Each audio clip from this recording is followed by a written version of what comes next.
Esta diapositiva me gusta y la mantengo.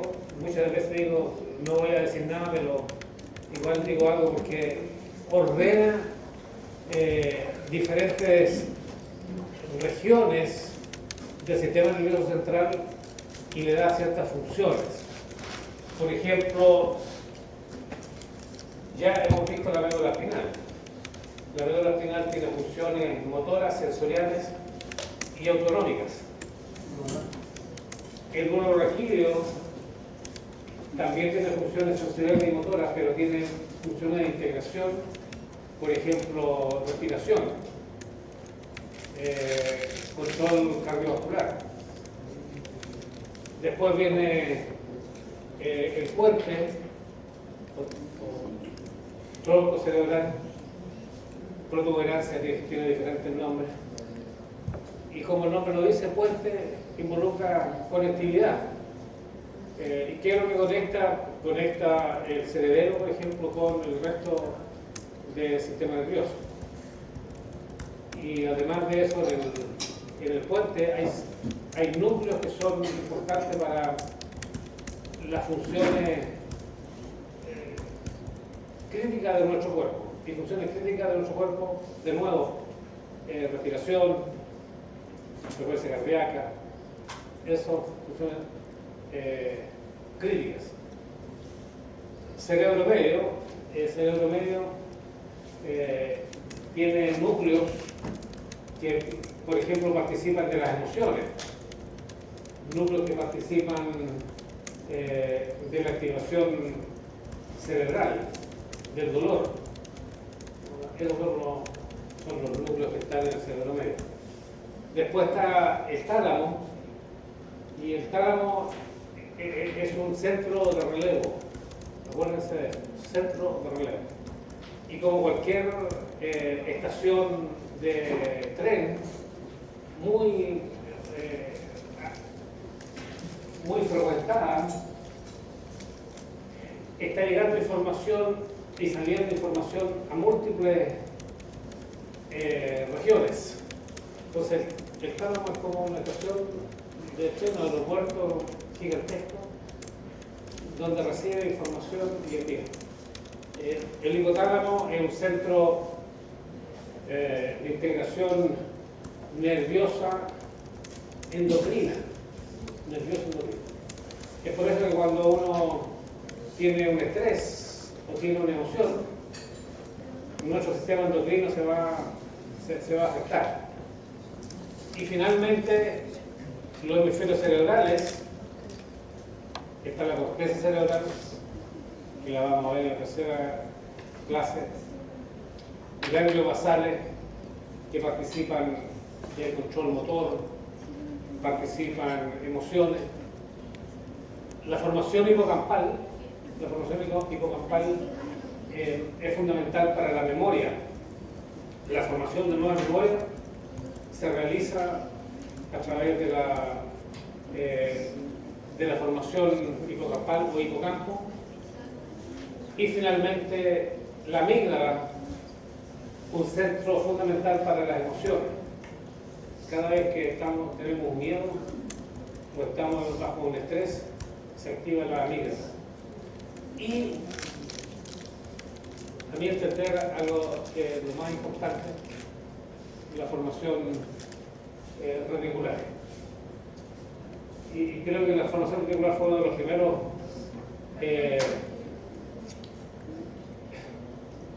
de las primeras lecturas que hice después de haber pasado por el curso de fisiología, siendo estudiante como ustedes, y con el afán de entender un poco más de qué se trata el sistema nervioso. La formación reticular, la vamos a ver más adelante, es un centro que es fundamental para activar el cerebro. Si la formación reticular no se activa, vamos a estar durmiendo, y si está destruida, si se destruye porque hay accidentes y cosas así somáticas, vamos a estar en estado de coma y seguramente nos vamos a morir. Entonces la formación reticular es lo que le da la energía al resto del sistema nervioso para que despierte. Sin la formación reticular activa, estamos muy poco interactivos, como pudiésemos decir. Modalidades sensoriales hay varias, nos vamos a centrar en la somática. Y hay son los estímulos mecánicos, térmicos, dolorosos, el receptor mecano, termo, nociceptores y las células, que ya hemos visto, estas células, están en la raíz dorsal. Esa es la primera neurona que participa de la vida. Para recordar, por ejemplo, ustedes tienen dos importantes, bueno, hay varios órganos sensoriales. El corpúsculo de Pacini, bueno, el corpúsculo de Pacini, que es encapsulado, que está en la dermis, por un lado, y también puede ser el corpúsculo de Meissner, que está debajo de la epidermis. ¿Okay? Y esos son órganos sensoriales que están conectados al sistema nervioso a través de axones. Y así como eso, hay otro. Este es un experimento interesante porque funciona así, ¿ven? Este era el brazo de un voluntario y con una puntita muy fina se está estimulando diferentes regiones de la mano. Están estimulando diferentes regiones de la mano. Y más arriba, en el nervio mediano, se está registrando con un microelectrodo. Entonces, un electrodo muy finito se coloca en el nervio mediano. Y se estimula entonces con esta puntita. Con esta sonda. Y se construye un mapa. ¿Ven? Se construye un mapa. Por ejemplo, cada vez que se activa el corpúsculo de Meissner, van a aparecer puntitos discretos en la palma de la mano. Y cada vez que se activa el corpúsculo de Pacini, se van a activar áreas más difusas en la palma de la mano. Entonces ya podemos decir que el tacto y la presión, ¿no, verdad? Y tacto y presión, reportada por los de Meissner, es un tacto y presión fino, mientras que el tacto y presión de los Pacini es un tacto mucho más difuso, ¿no, verdad? De menor calidad. ¿Okay? Hacemos de mover entendiendo lo que va a pasar más adelante. El año pasado fue un año, fue un año irregular para los estudiantes de odontología porque tuvieron un paro por 2 meses. ¿No, verdad? Fue un paro irregular. Ni me diga. Los profesores hicimos todo lo posible para amortizar el daño que se hacía al aprendizaje, porque usted está complicado. Y de hecho, de las evaluaciones al final, porque ustedes saben que nos evalúan año a año los estudiantes, primera vez que la evaluación del año pasado hacia mi persona fue una evaluación personal. No de lo que vimos en clase, sino que de lo personal, en el sentido de que no se le dio lo que querían los estudiantes, no querían hacer certamen al final del semestre, y eso fue la evaluación que se le dio al profesor. Y dentro de la crítica que se hizo, algunos hicieron, claro, el profe tiene diapositivas antiguas, ¿sí? Algunas son antiguas, pero son clásicas de experimentos. Entonces, esto es una diapositiva nueva, porque muestra el interés que tengo para enseñar día. Y esta es una diapositiva muy nueva. Y seguimos como amigos, ¿entendés? Yo entiendo que ustedes, algunos estaban muy ofuscados porque estuvo complicado el final del semestre, pero tenemos que poner un umbral. Y ese umbral tiene que ser capaz de levantar la mano y cruzarla. Y si no, hay que mejorar. Ok, esto es la cabeza de un ratoncito. Y lo más notable del ratoncito es que tiene bigotes. Y los bigotes están estructurados en líneas. Entonces hay una línea, la línea 1, la línea 2, la línea 6, etc. 5 y 6. Y a través de esos bigotes, el ratón es capaz de percibir el medio ambiente. Porque acuérdense que el ratón es un animal nocturno. Y cuando sale en oscuridad. Y tiene que ser capaz de navegar alrededor. Y usa los bigotes para hacer eso. Ok, no hay ningún drama. Hasta que alguien descubrió que en la corteza somatosensorial, del ratón, los bigotes están representados. Y están representados en lo que se conoce como los barriles, ¿verdad? Y ustedes ven que hay una organización que es idéntica a la organización de los bigotes en la cara del ratón.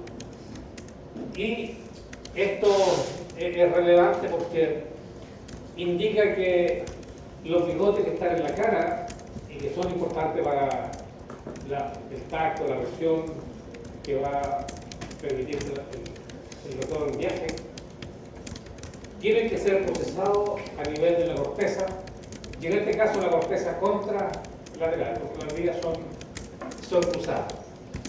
Si uno saca los bigotes, estos campos en el cerebro van a ser muy modificados. Y eso lo vamos a ver en otra diapositiva. Y eso, como les decía anteriormente, es nuevo. La médula espinal es una estructura segmentada. ¿Qué significa eso? Que tiene segmentos. Ya ustedes ven que la cervical tiene 8 segmentos y así sucesivamente. Y esta segmentación ayuda para poder relacionar segmentos con regiones en particular de nuestro cuerpo, regiones sensoriales de nuestro cuerpo.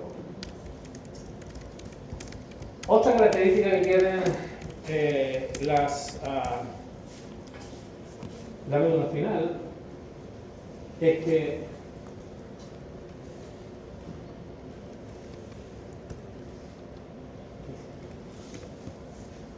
para procesar la información enviada a la médula espinal,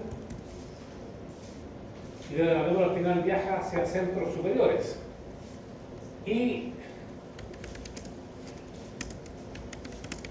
pensemos que esta sea una región de la piel, ¿verdad?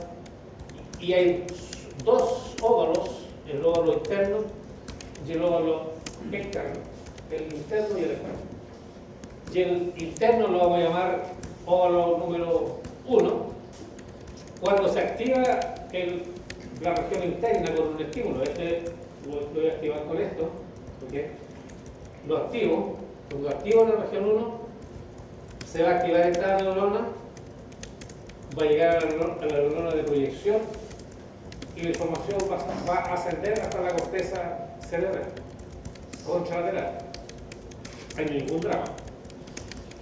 Ahora voy a activar la región 2. Región 2. Cuando activo la región 2, se va a activar también una neurona de proyección que va hasta la corteza, a la región número 2. Tal cual lo veíamos en los bigotes del ratoncito. Cada bigote está representado en una región en particular de la corteza. Y lo mismo en la médula espinal. Pero cuando activamos la región 2, lo que va a ocurrir, además de activar la neurona de proyección de la región 2, va a inhibir la neurona de proyección de la región 1. Y esta inhibición se realiza a través de esa neurona inhibitoria.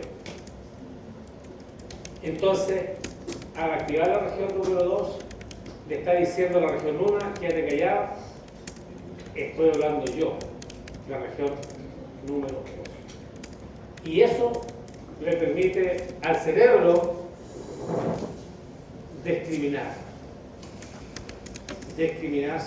señales.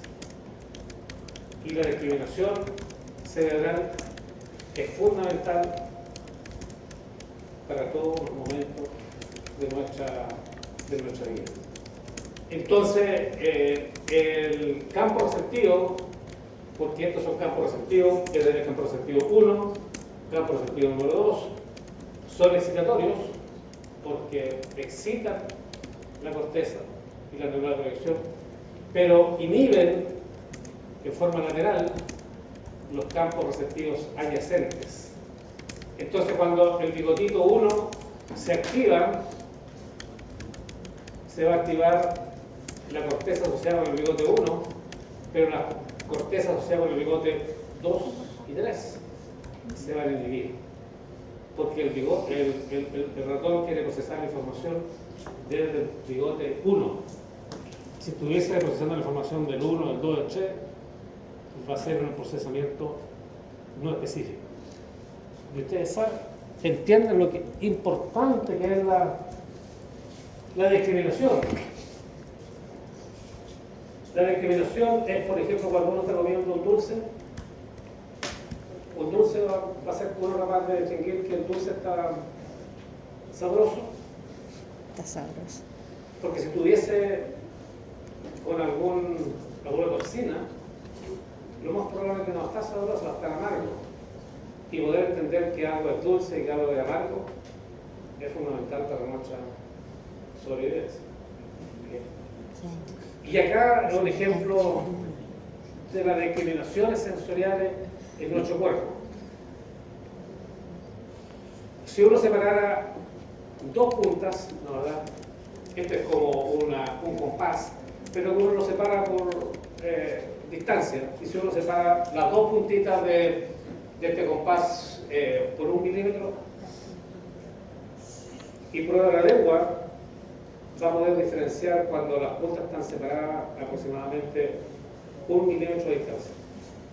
Lo que es pequeñito, 1 milímetro es una cosita así. Cuando hacemos la misma en la espalda, vamos a tener que tener una separación de unos cuantos milímetros para poder discriminar que tenemos dos estímulos y no un estímulo. Y eso se debe a que los campos receptivos en la lengua son pequeñitos. Es decir, una separación de 1 milímetro ya nos está informando de diferencias entre campo y campo receptivo. Entonces los campos receptivos son importantes, sí lo son. El concepto de dermatoma, ¿verdad? El concepto de dermatoma es un área de la piel inervada por una raíz dorsal. Área de la piel inervada por la raíz dorsal. En azul está el segmento 1 y está inervando esa región y esa. ¿Okay? Y el 2 que está en rojo está inervando esa y esa. Y acá a partir de esto ustedes ven que las regiones inervadas por una raíz dorsal se sobreponen, ¿no? Tienen un sobrelapamiento y ese sobrelapamiento impide una clara determinación de qué segmento está involucrado, por ejemplo, por un daño, pero da una idea general, ¿no es cierto? Da una idea general sobre las raíces dorsales que están siendo afectadas. Por ejemplo, si uno tiene una afectación en la palma de la mano, lo más probable es que las raíces 6, 7 y 8 tienen alguna alteración, ¿no? ¿Verdad? Un trauma, un tumor o algo que lo está afectando, para afectar solamente las sensaciones de la mano y no del brazo, por ejemplo, que está regulado por el 5. ¿Okay? Y así como eso, todo nuestro cuerpo está asociado con dermatomas.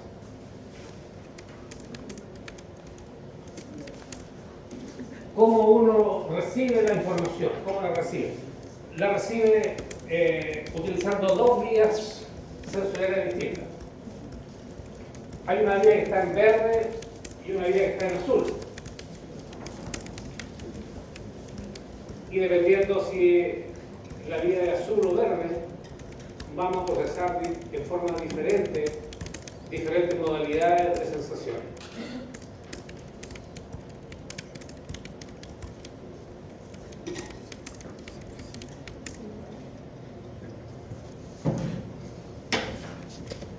Por ejemplo, hay una vía verde, la vía verde y la vía azul hasta la médula espinal tienen el mismo camino, pero cuando llegan a la médula espinal se diferencia.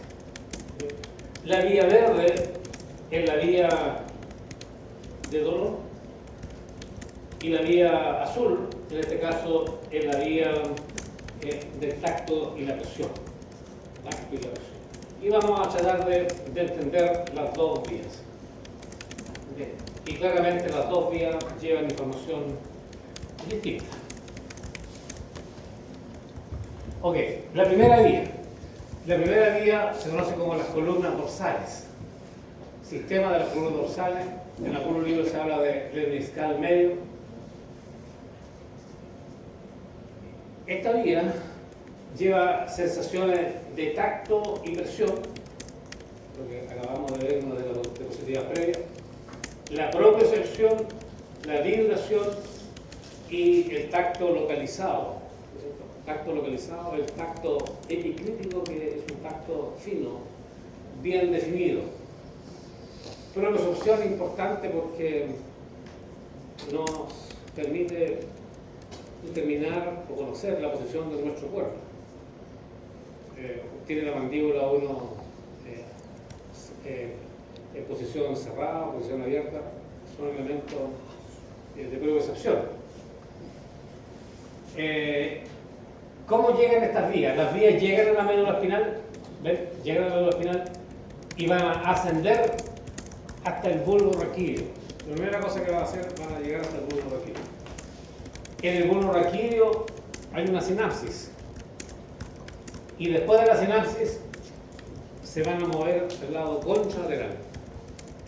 Porque la continuación de la vía es una vía contralateral. Y acá hay dos núcleos. Esto de información no lo voy a preguntar. Habitualmente no lo pregunto. El núcleo de Gall y el núcleo de Burdach. El núcleo de Gall trae información de las extremidades inferiores, torácico bajo, mientras que el núcleo de Burdach, información torácica superior y cervical. Esa es la primera parada que hace. La segunda parada está a nivel del tálamo. A nivel del tálamo. Y a nivel del tálamo hay dos núcleos. Está el núcleo ventro-posterolateral, ventro-lateral, lateral, eso significa que va por fuera, no porque tiene que ver por fuera. Y ese núcleo recibe información del cuerpo, del resto del cuerpo, para diferenciarlo de la cara y del cuello. Porque el núcleo ventro-posteromedial está asociado con el núcleo trigémino, que recibe información de cara y cuello. Esa es la vida. Entonces ustedes ya están entendiendo que todo empieza en la periferia en la mano, la periferia también en la cara, el cuello. Y la información tiene que llegar al sistema nervioso central. Llega el tálamo, dije, hay una sinapsis, y finalmente del tálamo hasta la corteza en vías tálamos corticales, llega a la corteza contralateral. Profe, yo tengo una consulta que no entiendo muy bien acerca del concepto de ir a contralateral. Contralateral, nuestro cuerpo está censado en una forma contralateral. Todo lo que está ocurriendo en nuestra mano derecha, todo lo que estamos censando en la mano derecha, como hay un cruzamiento de la información desde el lado derecho al lado izquierdo, va a ser procesado por la corteza izquierda. Y lo mismo ocurre para el control motor. Nuestra mano derecha, y lo vamos a ver más adelante, nuestra mano derecha es controlada por nuestro hemisferio izquierdo y viceversa. Se cambia. Vamos al revés. Yo tengo una Bueno, chueco. de la Torsión literal. Cuando, por ejemplo, una vía que se lleva pasa por la médula espinal, luego llega al bulbo raquídeo. Pero, Exacto. por ejemplo, si es información de la extremidad inferior, va a llegar al bulbo raquídeo. El bulbo raquídeo ya. Pero queda ahí más. No. Después del bulbo raquídeo hay otra sinapsis que va a llevar hasta el tálamo. Y desde el tálamo hasta la corteza. Ah, ya, pero entonces ahí haría como la sinapsis. En cambio, si es como tiene referencia del cuerpo inferior, sería ahí la sinapsis en el tálamo. No, también el bulbo raquídeo, porque el bulbo raquídeo está por sobre la médula espinal, bulbo raquídeo, tálamo y corteza. Ay, Para poder censar toda la información, ya sea de la mano, de la pierna o de la cara, la información tiene que llegar al bulbo raquídeo o al trigémino, y desde el trigémino o del bulbo raquídeo, tálamo y corteza cerebral.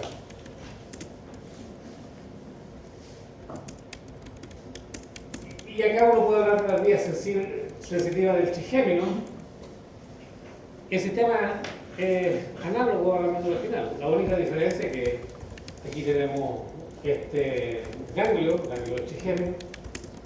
Vamos a tener la primera sinapsis, va a haber un cruzamiento, tálamo y finalmente corteza cerebral.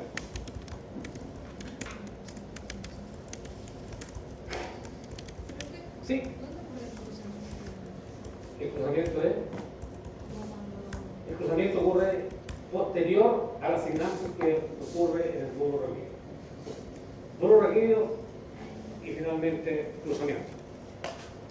Esta es una diapositiva que es interesante, la encontré interesante, porque hay un reflejo que se conoce como el reflejo trigémino vascular.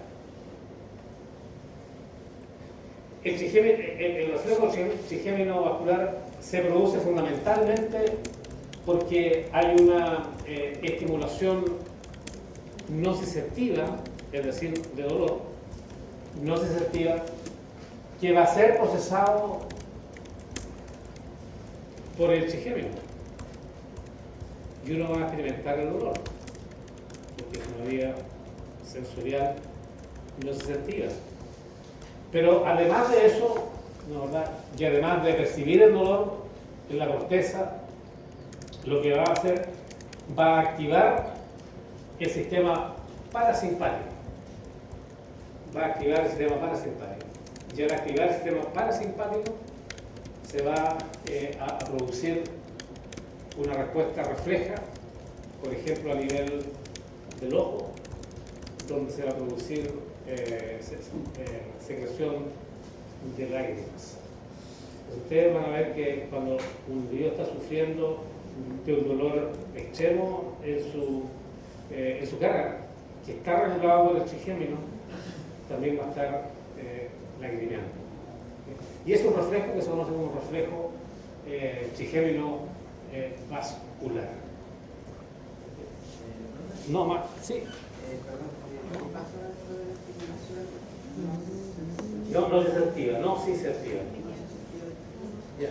Lo que ocurre es que cuando se produce el dolor, se activan estas fibras que van al ganglio del trigémino.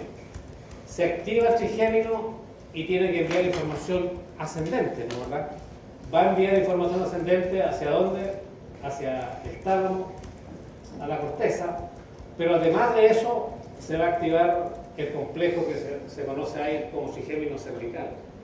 El complejo trigémino cervical va a activar el sistema parasimpático.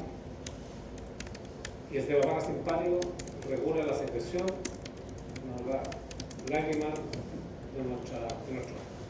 Por lo tanto, va a haber dolor, pero también va a haber secreción de lágrimas. Entonces, vimos las sensaciones de tacto-presión, propriocepción, ¿qué más? Vibración. ¿Ah? A ver, tacto-presión, propriocepción, Epicrítico. tacto epicrítico y vibración. Pero veamos ahora otras de las vías de las columnas anterolaterales. Las columnas anterolaterales se inician en la periferia, igual que la otra vía. Llega a la médula espinal, y inmediatamente hay una sinapsis. Y posterior a la sinapsis se produce el cruzamiento. Y va a subir la señal hasta llegar al tálamo y posteriormente a la corteza. Y esa es la vía de las columnas anterolaterales. Esa es la forma inicial de ver esto. ¿Qué sensaciones lleva? Ahí están las sensaciones. Lleva sensaciones de dolor, sensaciones térmicas, tacto burdo, es decir, un tacto que no es epicrítico, es un tacto protopático, sensaciones de cosquilleos y prurito. Prurito es cuando uno tiene una picazón en el cuerpo, ¿verdad? Y se rasca y no puede parar de rascarse. Y también lleva las sensaciones sexuales. Entonces, esta es una vía muchas cosas. bastante amplia, ¿verdad? Y alguien dice, claro, lleva hartas sensaciones que a veces son sensaciones bastante opuestas. Y lo mismo para la sensación de dolor cara y cuello, todo iniciándose en el ganglio del trigémino. Esta tabla la tiene usted en su apunte, así que no la voy a mencionar, pero muestra diferencias que hay entre la vía anterolateral y la columna dorsal. Lo único que voy a decir acá, sí, la vía de las columnas dorsales tiene terminaciones mucho más específicas que la vía anterolateral. Y eso se debe a que las vías de dolor, lo habíamos visto anteriormente, son altamente divergentes. Y como son divergentes, necesitan enviar información a múltiples regiones de nuestro sistema nervioso para producir una respuesta amplia en términos de divergencia. Ahora nos movemos a la corteza somatosensorial. ¿Sí? ¿Perdón? La dorsal son más. El homúnculo sensorial, el homúnculo significa pequeño hombrecito. ¿Okay? ¿Por qué? Porque nuestra corteza somatosensorial, que también se conoce como la corteza S1 por somatosensorial, o corteza sensorial primaria, tiene varios nombres, podemos distinguir este pequeño hombrecito. Igual que lo que veíamos con el cerebro del ratón. El cerebro del ratón veíamos los bigotes. Acá lo que no estamos viendo los bigotes, estamos viendo nuestro cuerpo. ¿Y qué llama la atención cuando uno examina el músculo? ¿Qué es lo que llama la atención?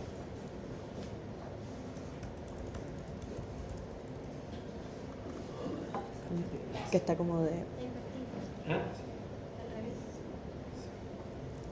Está al revés, dice. Y algunos dicen, le llaman la atención que está al revés, pero... El tamaño de las distintas partes del cerebro. Aunque eso es lo que llama la atención, ¿no es cierto? La asimetría. La asimetría del músculo, en el sentido de que la mayor representación sensorial está dado en la mano, en la cara y en la lengua. Y eso se debe a que estas tres regiones tienen alta discriminación sensorial. Es decir, los campos receptivos son pequeños, lo que nos permite un alto grado de discriminación. Entonces, no es proporcional al cuerpo, las mayores áreas son cara y mano, mayor discriminación, menor tamaño del campo receptivo, y algo que no he dicho, el campo receptivo es plástico, y tampoco lo he dicho, está relacionado con la corteza radical posterior. La corteza radical posterior es una corteza de asociación. Primera vez que introducimos el término. Es una corteza de asociación. ¿Y por qué se llama corteza de asociación? Porque asocia diferentes tipos de modalidades sensoriales. Y la corteza de asociación asocia información visual, somatosensorial, motora, con el afán de entender cómo está nuestro cuerpo en el espacio. ¿Sí? ¿A qué se refiere con que es plástico? Se refiere a que contamina. La corteza posterior, corteza de asociación, porque asocia diferentes tipos de ¿Será eso? sensaciones con somatosensorial, motor, No. entender el cuerpo. ¿A qué se refiere con que es plástico? Exacto. ¿A qué se refiere con que es plástico? Fue hecho. ¿Qué es lo que es plástico? ¿Qué es lo que permite el plástico? ¿Qué lo permite el acero, por ejemplo? Moldear. Moldear, ¿no es cierto? Que se puede moldear, que se puede modificar. Para dar un ejemplo, ¿cuál es tu nombre? Paloma. Paloma. Pensemos que este sea tu campo, tu músculo. Y esa es tu mano. Esa es la mano. Acabas tú de iniciar tu segundo año de la carrera. ¿Qué crees tú que va a pasar al quinto año de la carrera con tu mano? Va a doler. ¿Ah? Va a doler. ¿Qué va a pasar? Va a ser más rápido para escribir. No solamente para escribir, sino que va a tener un gran control sensorial en la mano que utiliza del día a día. Porque está ejercitando las sensaciones finas en la mano. Pues yo sé que tú tienes que trabajar cosas pequeñitas, ¿no es cierto? Ver si las superficies están suavecitas, etc. Todo ese trabajo va a modificar tu cerebro, por lo tanto, el cerebro es neuroplástico. Y acá hay un ejemplo. Como sabía que Paloma me iba a hacerme esa pregunta, dije voy a llevar Es como que se adapta al... Se adapta a lo que viene. Mira que bien, Paloma. Gracias por introducir el tema. Grande Paloma. Uno dice, uno puede preguntarse, ¿cuántos homúnculos habrán en el cerebro? Profesor, antes de que continúe, A por ver. favor, ¿a qué se refiere con homúnculos? ¿Homúnculo? ¿A qué me refiero con homúnculo? Porque Homúnculo según Paracelso, es la según representación de nuestro cuerpo en la corteza cerebral. Eso. Dije que músculo en latín indica pequeño hombrecito. Y si uno ve, este es un hombrecito que está, yo diría que, no sé si han visto otros homúnculos que son los más antiguos, los más clásicos. Es como un hombrecito en miniatura, ¿no? Pero es más normal. Entonces, ese es el homúnculo. ¿Okay?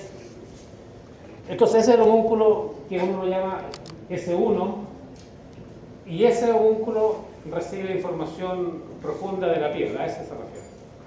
Pero hay otro que recibe información, por ejemplo, el 3 recibe información de miembros del cuerpo en una forma más importante, las articulaciones, y el 3B de la superficie cutánea, todavía de la articulación.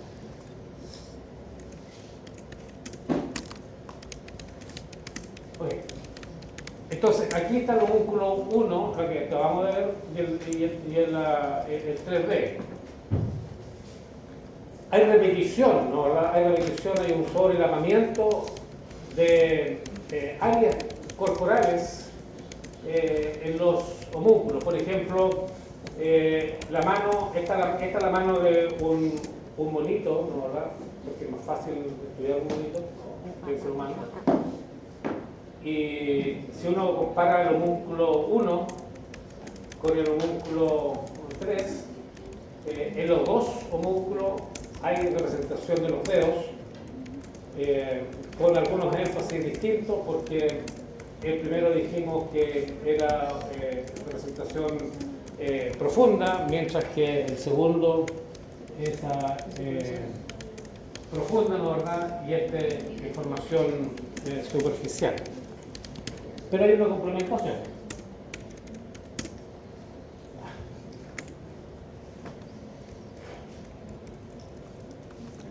Tiene su propia.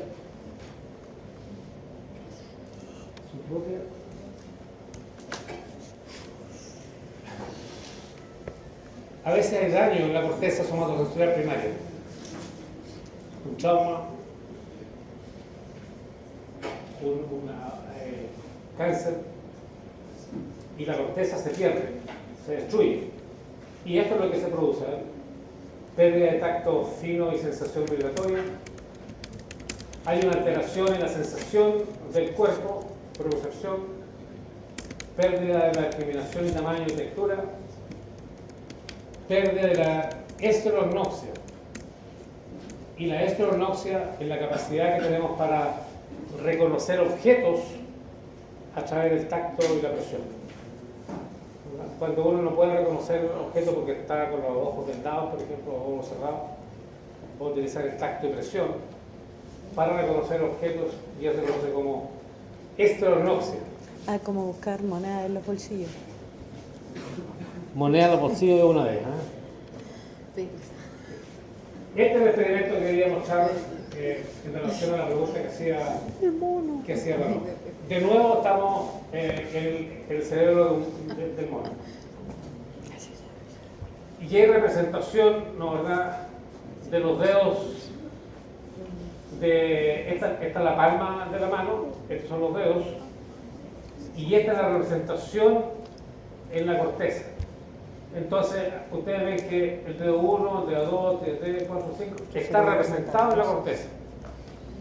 Okay. Veamos ahora lo que ocurre cuando al monito se le inmoviliza el dedo número 3. ¿Se le inmoviliza o se lo amputaron? Se le inmoviliza. Ah. ¿Qué es lo que pasó con la representación cortical? Desapareció el dedo 3 y los otros dedos aumentaron su representación. Entonces el dedo 3 desapareció de la representación cortical, pero los dedos que quedaron tienen ahora una mayor representación. Veamos lo que pasa ahora cuando a otro monito se le estimulan los dedos 2 y dedos 3. ¿Y cómo se estimula? Con una rueda que está constantemente haciendo presión sobre el dedo 2 y 3. Por lo tanto, se produce una sensación que es procesada a nivel cortical. Veamos lo que ocurre con el dedo 2 y 3. Cuando uno lo compara con el dedo 2 y 3 del animal control. El tamaño del dedo 2 y 3 aumentó. Es decir, la representación aumentó. Y eso es el mejor ejemplo de lo que se conoce como neuroplasticidad, porque el cerebro es plástico. Y uno puede pensar ahora qué es lo que pasa cuando uno de los miembros del cuerpo se pierde, un accidente, pierde un brazo, pierde una pierna. Ahí va a encontrar lo que se conoce como el miembro fantasma, porque va a quedar algo representado en el cerebro, y eventualmente los estímulos que se originan en lo que queda del miembro se llama muñón, ¿no es cierto? Muñón con ñe. En lo que queda del muñón tiene nervios sensoriales. Se estimulan esos nervios sensoriales y se va a representar a nivel de la corteza. ¿Okay? Entonces, el sistema nervioso muy plástico. Veamos lo de dolor, a ver.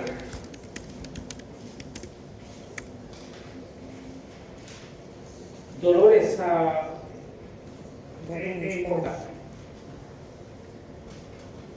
¿Alguien me puede describir algún dolor que sea muy complicado, un dolor que sea intenso, que sea de esos que uno se desmaya y grita Fractura de y fémur. no sabe qué onda? Fractura de cólico. fémur. ¿No es cierto? Una fractura. Un cólico. Una fractura Abierta. expuesta. Eso es un dolor. ¿Qué otro dolor? Un cólico. ¿La dolió la guata durante muchas horas? Ya puede ser un cólico, pero vamos a ver un cólico especial. Cólico, yo me llamo ¿Cómo? cólico en la guata. Ya, ok. Dolores viscerales. El parto es un dolor. No, cólico. ¿Y qué otro dolor? Contigo, pero ¿Qué dolor? que me va a variar ese papá, lo pido por lo menos. Un dolor. Entre comillas. Una fractura, ¿no es cierto? Una fractura de hueso. Claro, pero no te puedes desmayar. Una migraña, ¿cierto? Una migraña. Bueno, mira. Estimulación eléctrica, profe, de estas como torturas donde te ponen así como Ya, ok, electrodos. seguramente eso no causa placer. Eso lo podemos decir. O sea, depende de la persona eso, pero Claro, no, seguramente no. Seguramente no. ¿Qué causa? Un infarto cardíaco. no voy a repetir eso. Un infarto cardíaco produce ¿Qué causa? gran dolor. Que el profe ya le Dicen dice que estímulo por eléctrico ejemplo, prolongado. otro dolor que es muy Eléctrico intenso es el dolor de cálculo renal. Oh, sí. Y el profe me dijo, sí, creo que eso no produce dolor. Y yo le dije, bueno, depende de lo que Mujeres que han tenido cálculo renal y también han tenido guagua, a través del parto normal, dicen que el cólico renal es mayor que el dolor del parto. No, sí, Esos sí, dolores está que son bien. dolores que el Dios está desfalleciendo y después viene dolores de cáncer, ¿verdad? Etc. Entonces el dolor es súper importante. Es tan importante que hubo que definir el dolor. ¿Qué es lo que es el dolor? Y el dolor se define como una experiencia sensorial y emocional desagradable asociada a una lesión que puede ser real o potencial. ¿A qué se refiere como real o potencial? Real es que Está pasando. claro, algo que está pasando, ¿no es verdad? Pero algo que pasó y que todavía quedó con dolor. Ah, eso es potencial. Porque no sabemos. El dolor puede ser agudo o crónico. Claramente que el dolor agudo tiene una mejor perspectiva que el dolor crónico. El tiempo es relevante. Hay mecanismos fisiopatológicos que lo producen. El dolor tiene una función protectora. Okay. Difícil de creer, pero es protectora. Y el dolor está asociado con enfermedades. ¿Enfermedades solamente? Mayoritariamente enfermedades. Ahí sí. Clasificación del dolor. Voy a empezar por el dolor que es más importante desde el punto de vista clínico. Dolor visceral. Porque el dolor visceral es el que mata. Los otros molestan, el visceral mata. El visceral es cuando el miocardio está infartado o se está infartando. Es cuando uno tiene una peritonitis y tiene que llegar al hospital porque si no se va a morir. Ese viene de las vísceras, es un dolor irradiado, referido, persistente y tiene un gran componente anatómico. Es decir, si es un problema de miocardio, el cuello, el brazo, el costado, a eso. Irradiado es que se irradia a diferentes regiones. Y referido es que el individuo dice, me duele el cuello, tengo un dolor en el cuello, y si toco el cuello aquí tengo un dolor. No es que le duele el cuello, tiene un infarto cerebral. Y ese tema nervioso está interpretando la señal de una forma equivocada. La interpretación de la señal es equivocada. El dolor también puede ser somático. Cuando nos pinchamos el dedo con un alfiler, el mejor ejemplo es un dolor superficial, inicial y de poca duración. Profe, Sí. el referido es que una señal está como equivocada. ¿Cómo es? La señal, el origen de la señal se malinterpreta. Ya. El sistema nervioso lo malinterpreta y dice, me duele el cuello. Ya. Cuando lo que tiene es una inflamación en el pericardio. Pero es necesariamente en el cuello o puede ser en cualquier otro lado, pero que lo malinterpreta. Puede ser que me duele la espalda. Me duele la espalda. Me duele la espalda, pero me está dando un ataque al corazón. El dolor profundo, ese es el dolor que es de los huesos, ¿no? ¿Verdad? Articulaciones, músculos, y ese dolor profundo, así como ustedes sean más viejitas y más viejitos para tener más dolor de este tipo. Es un dolor irradiado de nuevo, es un dolor continuo y tiene dos tipos de fibras, Alfa, delta y C. la alfa delta y la fibra C. Ya sé. Más localizado y componente anatómico moderado. Este molesta, ¿no es cierto? Un dolor molestoso que le ciega la vida, pero este mata. Y seguramente te puede matar también a los brazos. Pero... Esto donde uno dice, uy, me duele la espalda y uno no puede saber si es que es somático profundo o si es visceral. Claro. Tu papá va a morir. El dolor, creo que lo dimos, ¿no? Sí, lo dimos. Sí, lo vemos por encima realmente. No había nada más que decir, ¿verdad? El dolor duele. Porque lo que voy a mencionar ahora, esto corresponde a un potencial de acción compuesto, eso dijimos, ¿cierto? Potencial de acción compuesto. Es decir, está medido o está estudiado en un nervio. Y ese potencial tiene diferentes fases, la fase rápida, la fase intermedia y la fase lenta. La fase rápida corresponde a fibras A alfa a beta, la intermedia a fibras A delta y finalmente la fibra C. Y la fibra C involucra el dolor lento o dolor secundario, y mientras que la fibra A delta al dolor rápido.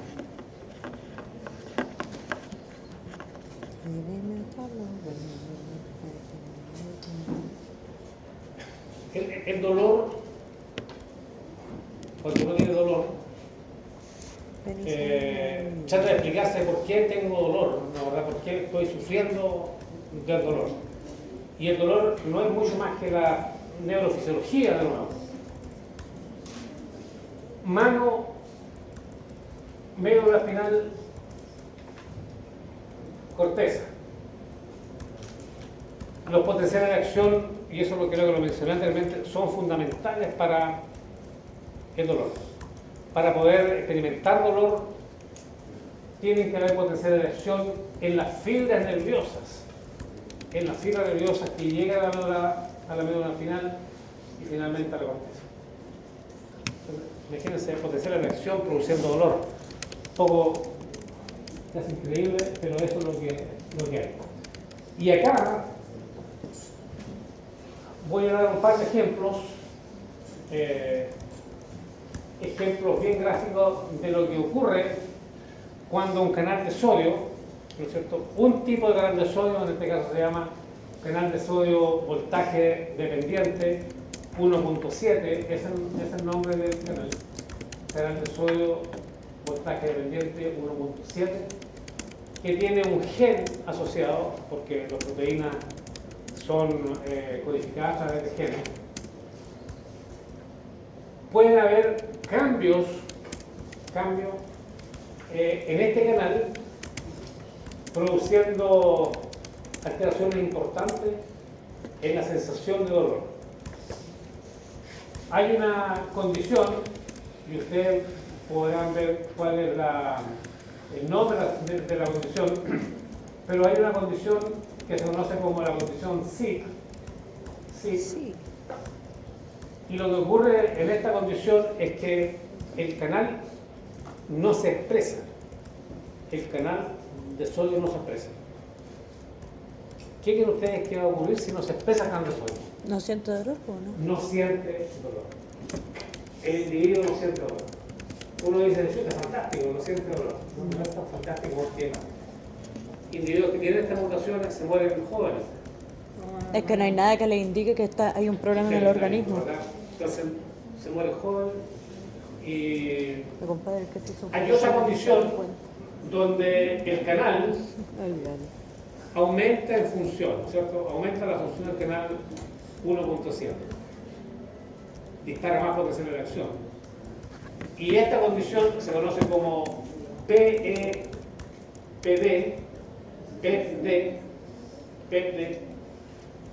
y esa condición produce un aumento en la sensación de dolor a nivel ocular, mandibular y el dolor rectal. Ay. Ese es el síndrome de PEPD, donde lo que ocurre es que el canal ahora está más activo.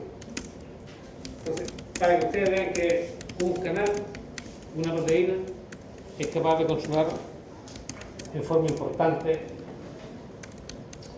el dolor. Eso no lo vamos a ver porque se escapa un poco lo que queremos ver. No tenemos tiempo.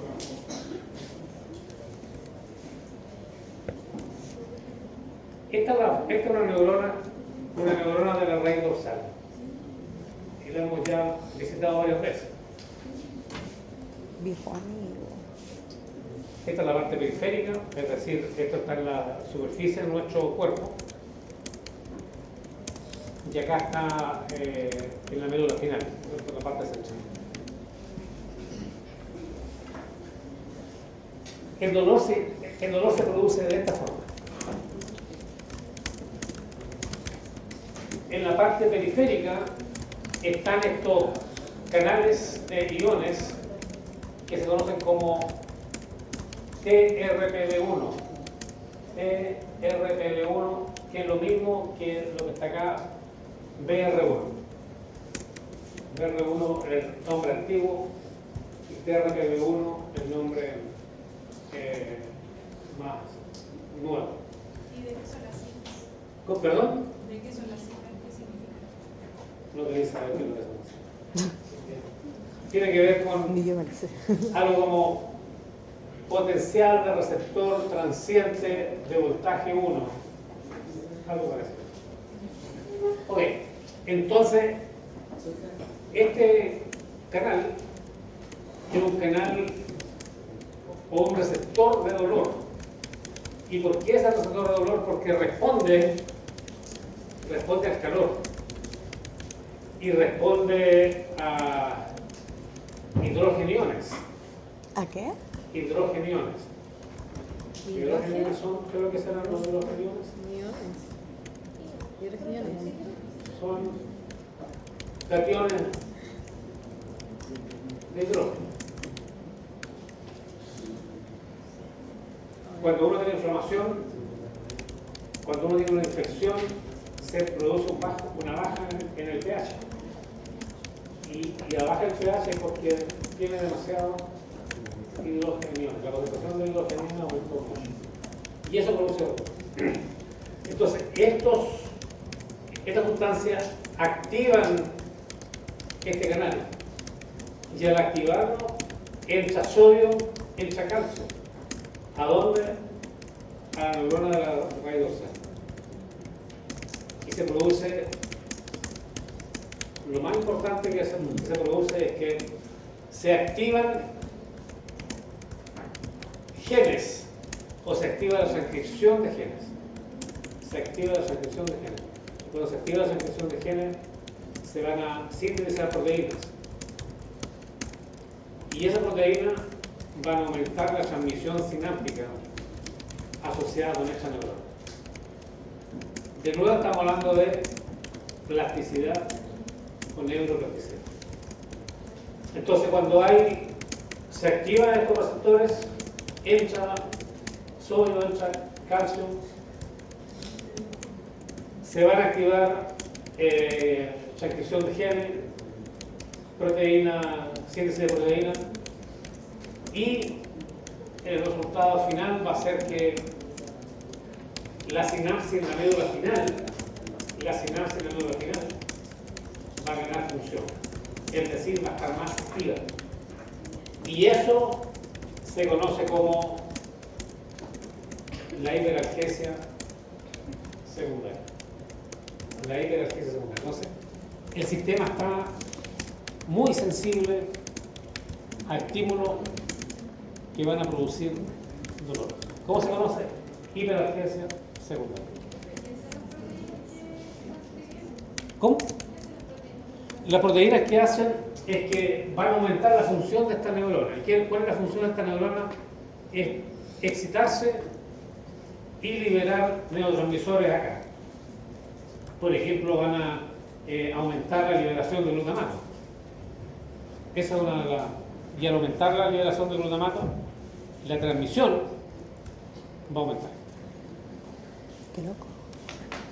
Por lo tanto, ahora terminamos con un cuadro de dolor mucho más grande. Ok. Eso es lo mismo que acabo de mencionar, pero con un esquema más reciente. Entonces, alteración en el nervio sensorial va a producir un aumento de disparo de potenciales de acción en la neurona nociceptiva. La neurona nociceptiva es la que maneja el dolor. Y se va a producir lo que se conoce como la sensitización central. ¿Y dónde ocurre la sensitización central? En la médula espinal. ¿Okay? Y como está sensitizada, ¿Cómo se escribe eso? sensitización. Que no ¿Cómo alcanza. ocurre eso? Es que hay más disparo de potencial de acción. Y Ah, vamos me a falta- estar reportando más dolor. Me faltaba una pequeña ahí. Neuroplasticidad de nuevo.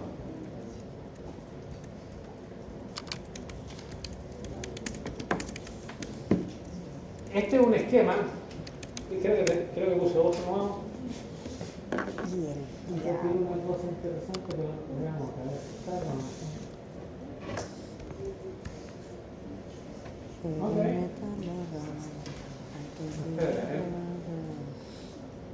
Ya. Ah, me cago. No, pero te complementa mejor este. Ok, este receptor, que es un canal iónico, el TRPV1. El TRPV1 se activa por protones o hidrogeniones que mencionamos anteriormente y por el calor. Si nos quemamos, vamos a tener dolor. Cuando se produce inflamación o se produce daño, se van a activar nuestras proteínas, se van a activar proteínas, enzimas para producir prostaglandinas. Las prostaglandinas son mediadores del dolor. Son mediadores del dolor. ¿Y cómo median el dolor? Hay receptores en la membrana, receptores de prostaglandina. Hay varios, pero esa parte no nos interesa. Lo que sí nos interesa es que las prostaglandinas activan estos receptores de prostaglandina en la membrana y van a activar proteína esquinasa. Cuando se activa la proteína esquinasa, van a fosforilar el receptor TRPV1. Lo van a fosforilar. ¿Y qué significa fosforilar? Que le meten grupo fosfato. ¿Cierto? Y cuando le meten el grupo fosfato al receptor TRPV1, el receptor ahora se hace más activo. Aumenta su actividad. ¿Qué es lo que va a pasar con el dolor entonces? A ver si entendieron eso. ¿Qué pasa con el dolor? Aumenta. Entonces las prostaglandinas son mala onda, ¿vale? ¿Cómo uno reduce la síntesis de prostaglandina? ¿Cómo lo reduce? Con analgésico. El primer analgésico que se descubrió fue un analgésico que salió de un árbol que se conoce como el sauce. El sauce llorón. ¿Lo conocen, no?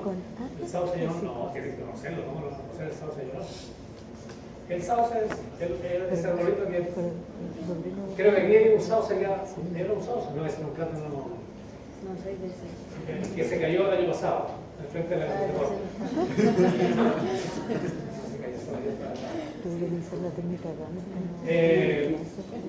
entonces, el sauce vive cerca de los esteros de agua y es frondoso porque las hojas como que caen por todos lados. El sauce tiene una sustancia que dio origen al ácido acetil salicílico. ¿Han escuchado del ácido acetil salicílico? El ácido acetil salicílico es la aspirina.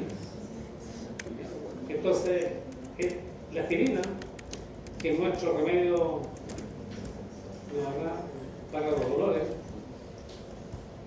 nació del ácido del sauce llorón.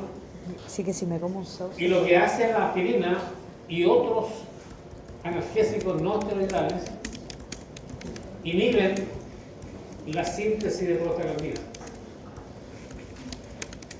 Y hay menos prostaglandina, por lo tanto va a haber menos activación del receptor TRPV1, terminando en menos dolor. Está bueno, ¿cierto? ¿Sí o no? ¿Sí?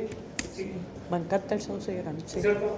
Entonces, más prostaglandina, más dolor, menos prostaglandina, menos dolor. Profe, porque hay una imagen de un ají en la esquina. Eso me gusta que usted pregunte eso, Eso es excelente una pregunta. ¿Por qué se muestra el ají ahí? Excelente. Si uno come un ají, a mí me gusta harto el ají, pero ya no puedo mantener ¿Por muy qué bien. ya no? ¿Qué pasa cuando uno come mucho ají? Le pica por atrás. Pica la boca. Pica por todos lados y se arranca. Pero si un ají está súper picante, Llora. Uno llora. ¿no es cierto? Si el ají va a producir dolor. El ají picante no solamente va a producir una sensación de calor. ¿Y por qué produce la sensación de dolor? Porque activa el receptor de dolor. Pero tiene eso de prostaglandina. ¿Cómo? Tiene prostaglandina. No, el ají no tiene nada que ver con dolor. Ah, ya. La prostaglandina viene Un por ejemplo de acá. dolor nomás. El ají tiene una sustancia química que activa directamente al receptor. Entonces produce calor y produce dolor. Que produce Esa es la dolor y razón. produce dolor, digo. Claro. Y esa es la razón. Y hay una historia muy bonita con el ají. Profe, pero por lo mismo entonces que con la otra sustancia, o sea, con la sustancia energética, Claro. y lo vuelven activo. Lo vuelven activo. Pero la prostaglandina lo que hace es que el receptor ya está activo y se fosforila. Sí, pues, y se pero hace eso más debería dolor. ser porque el trigémino que se encarga de la zona de esa, pues, el ganglio del trigémino. De menor intensidad. Ok, entonces con eso lo vimos, no lo debe reposar acá, no lo vamos a ver. Visto y revisto.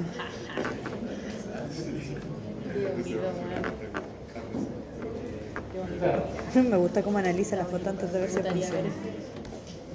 Lo único que voy a decir acá es que para el dolor trigeminal, Ah, mira, ¿viste? para el dolor trigeminal que está asociado con, por ejemplo, con dolor de cara intenso, la vasodilatación es muy relevante. Si hay exceso de vasodilatación, es muy probable que se activen las neuronas del dolor en el ganglio trigeminal, produciendo liberación de sustancias químicas ¿Qué van a pasar? y produciendo dolor. Entonces, la vasodilatación es un importante factor para reducir dolor. La migraña, que es un dolor muy intenso, Con la vasodilatación. de difícil manejo, se cree que es producida por vasodilatación a nivel de nuestro de las membranas de las meninges, por ejemplo. Allá hay una pregunta por acá. Cuando se produce una vasodilatación, como el vaso se dilata, va a activar las neuronas del trigémino. Las va a presionar, por ejemplo. Y al presionarla, se va a producir una estimulación trigeminal, produciendo liberación de sustancias que median el dolor. ¿Qué sustancias son? La sustancia P, por ejemplo. La sustancia P es una sustancia que media, es un mediador del dolor. ¿Y acá?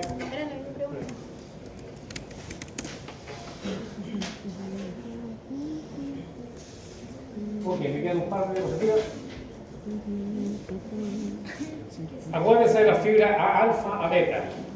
Las Siempre. A alfa, A beta son fibras de las columnas dorsales. La primera sinapsis va a ocurrir en el bulbo proquídeo. Cuando entra a la médula espinal, lo que van a hacer es que van a dejar una colateral. Van a dejar una colateral. ¿Dejar una qué? Colateral. ¿Una colateral? Colateral. Ah. Colateral significa que la fibra está entrando, deja una colateral, pero sigue subiendo. ¿Hasta dónde sube? Hasta el monoquillo. Una colateral significa que dejó un axón cortito que sinapta en las astas dorsales. Estas son astas dorsales. Pero la gran sinapsis está a nivel del bulbo proquídeo. Eso significa una colateral nerviosa. Esa colateral nerviosa lo que va a hacer, va a interactuar con interneuronas que se conocen como interneuronas inhibitorias. Por lo tanto, para activar estas fibras, ¿qué necesito tener? ¿Cómo activo esta fibra A alfa, A beta? ¿Cómo la activo? ¿Cómo la activo? ¿Cómo la puedo activar?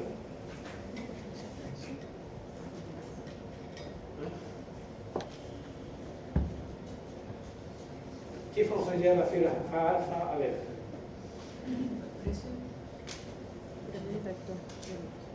Tacto y presión. Entonces, ¿cómo la activo? ¿Cómo la activo? Contacto y presión. Es decir, si tengo un dolor en la cara, ¿qué voy a hacer para influir en esta sinapsis? Voy a sobarme. Al sobarme, y puede hacer cualquier actividad, al sobarse se va a activar la vía A alfa, A beta, Y esa va a activar una interneurona en las astas dorsales de la médula espinal, y eso va a cerrar la compuerta del dolor. ¿En las astas? ¿Cuáles astas? La compuerta del dolor Dorsales. la vamos a ver en la próxima cosa. Cuando uno va a ponerse una inyección, por ejemplo, ¿qué es lo que hace la enfermera o el enfermero para poner la inyección? Te pega. Hay un truco, hay que lo utilizan y uno a veces no se da cuenta, pero ¿qué es lo que hace? Bonito.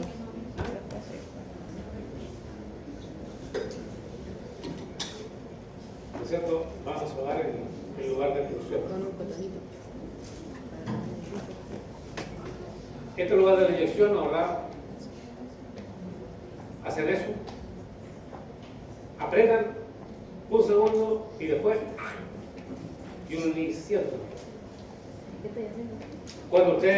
Cuando ustedes van a manejar a un paciente inyectándole anestesia local, lo que van a hacer con el dedo gordo, con el pulgar, van a presionar.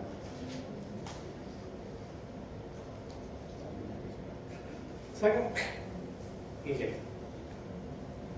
Porque lo que están haciendo es que están activando las fibras alfa, beta, que son fibras de tacto presión. Se activa esta colateral, se activa esta interneurona y se cierra la compuerta.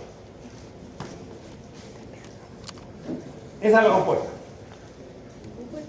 La compuerta está en las astas dorsales, donde está entrando la información dolorosa. Acá hay la referente primaria, se libera el glutamato de sustancia P, mediadores del dolor, y esta es la neurona de proyección, ¿cierto? La neurona de proyección es lo que lleva la información hacia el cerebro.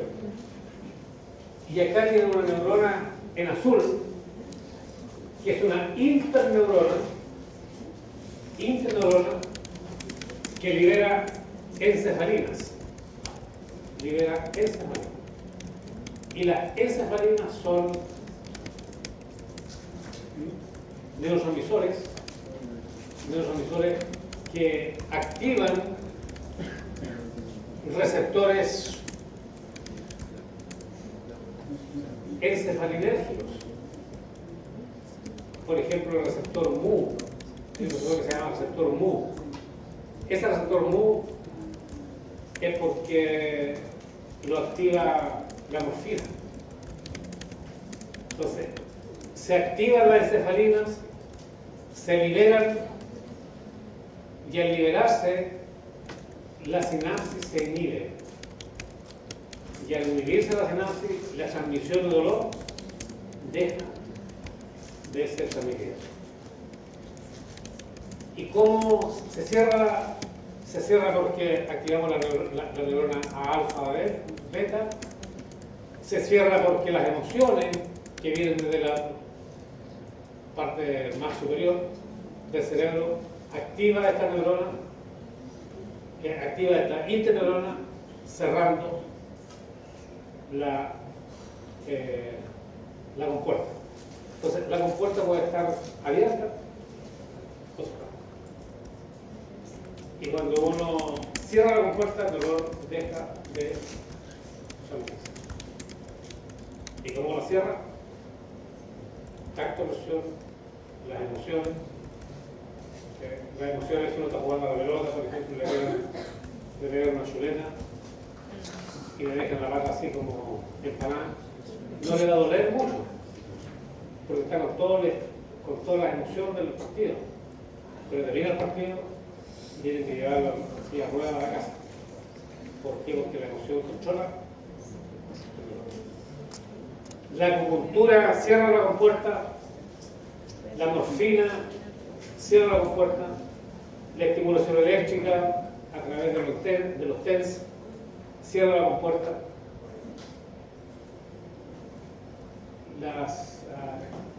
Esta es una importante región para modular el dolor.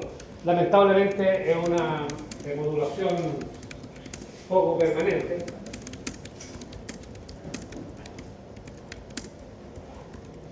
El dolor, esto es conceptual, esto es bueno. Es necesario, en una forma de humanidad, atender el dolor. Alguien que está sufriendo por dolor, hay que darle atención. ¿No es cierto? Alguien que está sufriendo por dolor, hay que darle atención. Porque el dolor activa todo el sistema nervioso. Activa la vía espinotalámica, y al activar la vía espinotalámica lo que se produce es sensación de dolor.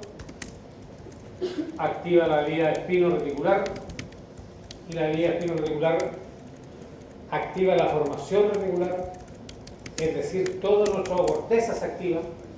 Por eso que cuando uno tiene dolor, no puede quedarse dormido, pues se activa la vía retículo y está para darnos vuelta en la cama por un lado y por otro. Estamos en vigilia. Y también activa la vía espino-mesencefálica, y la vía espino-mesencefálica es capaz de activar emociones. Entonces las emociones están afectadas también por el dolor, y eso nos causa angustia o quizás también un control de dolor, pero si el dolor es demasiado prolongado, revivir emociones ahora va a actuar de una forma negativa. Eso. Y la última ustedes la realizan en la casa, el dolor referido. Dolor referido, y nos estamos viendo ya el jueves. Pregunta.